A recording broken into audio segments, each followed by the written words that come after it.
মধ্যরাতেই শেষ রাজ্যের মন্ত্রিসভার মেয়াদ। এবার কি আজ থেকে আপাতত রাজ্যপালের হাতেই রাজ্যের দায়িত্ব? কোনোভাবে ইস্তফা নয় জানিয়ে দিয়েছেন মমতা বন্দ্যোপাধ্যায়। ফলে তদারকি সরকারের দায়িত্বে থাকার সম্ভাবনা নেই। তবে কি রাজ্যপাল আরএন রবির হাতেই থাকবে দায়িত্ব? রাষ্ট্রপতির প্রতিনিধি হিসেবে আপাতত রাজ্য চালাবেন রাজ্যপাল। নতুন মন্ত্রিসভার শপথ না নেওয়া পর্যন্ত দায়িত্বে থাকবেন তিনি। শনিবার ব্রিগেডে বিজেপির নতুন মন্ত্রিসভার শপথ গ্রহণ অনুষ্ঠান। তবে কি তার আগে পর্যন্ত রাজ্যপালকে রিপোর্ট করবেন মুখ্য সচিব?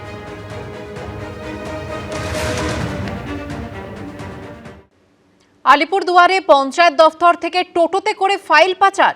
নিজের বাড়িতে গুরুত্বপূর্ণ প্রচুর সরকারি ফাইল সহ হাতে নাতে পাকড়াও করা হলো স্থানীয় স্বনির্ভর গোষ্ঠীর সদস্যকে। গ্রেফতার এক সহযোগীও।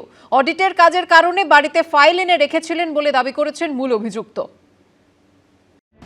পঞ্চায়েত অফিসের ফাইল ব্যাগ ভর্তি করে রাখা রয়েছে স্থানীয় বাসিন্দার ঘরে, আর সেখান থেকে ফাইল সহ দিস্তা দিস্তা সরকারি নথি উদ্ধার করে আনছে পুলিশ। রয়েছে কেন্দ্রীয় বাহিনীও। রাজ্যে পালাবদলের একদিন পরেই আলিপুরদুয়ারের টটপাড়া ১ নম্বর গ্রাম পঞ্চায়েত এলাকায় দেখা গেল এই ছবি। পঞ্চায়েত অফিসের ফাইল চুরির অভিযোগে স্থানীয় স্বনির্ভর গোষ্ঠীর ২ মহিলাকে গ্রেফতার করেছে পুলিশ। দেখলাম একটা অটো নিয়ে আসলো, 2টা মহিলা। ওদের কাছে চাবি থাকে, চাবি খুললে পরে যে অটোর মধ্যে কি কাগজপত্র, ফাইল টাইল, অনেক খাতাপত্র নিয়ে গেল।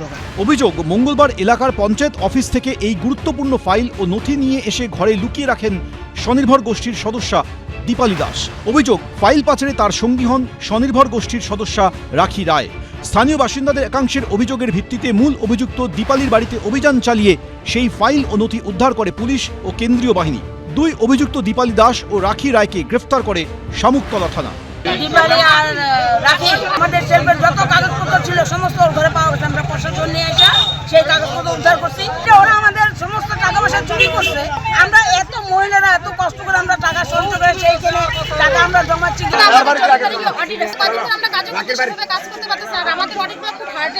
আচ্ছা, ওই জন্য আজকে সকালে বাড়ি থেকে তুলে আনা। পুলিশ সূত্রে খবর, কি উদ্দেশ্যে পঞ্চায়েতের অফিসের নথি ও গুরুত্বপূর্ণ ফাইল বাড়িতে এনে রেখেছিলেন ২ অভিযুক্ত তা খতিয়ে দেখা হচ্ছে। এর আগে সোমবার ভোট গণনা চলাকালীনই নবান্নে দেখা যায় নজিরবিহীন ছবি। নবান্নের বাইরে ও ভিতর কার্যত মুড়ে ফেলা হয় কেন্দ্রীয় বাহিনীর নিরাপত্তায়। সেদিনই মুখ্য সচিবের দফতর থেকে একটি নির্দেশিকা জারি করা হয়, যেখানে বলা হয় সমস্ত বিভাগীয় সচিব এবং অফিসের প্রধানদেরকে এটা নিশ্চিত করতে অনুরোধ করা হচ্ছে যাতে কেউ গুরুত্বপূর্ণ নথি ফাইল সরাতে বা নষ্ট করতে না পারেন এবং অফিস থেকে নিয়ে যেতে না পারেন। তার মধ্যেই আলিপুরদুয়ারে ফাইল সহ গ্রেপ্তার হলেন স্বনির্ভর গোষ্ঠীর সদস্যা। অরিন্দম সেন, এবিপি আনন্দ, আলিপুরদুয়ার। এবিপি আনন্দ, এগিয়ে থাকে, এগিয়ে রাখে।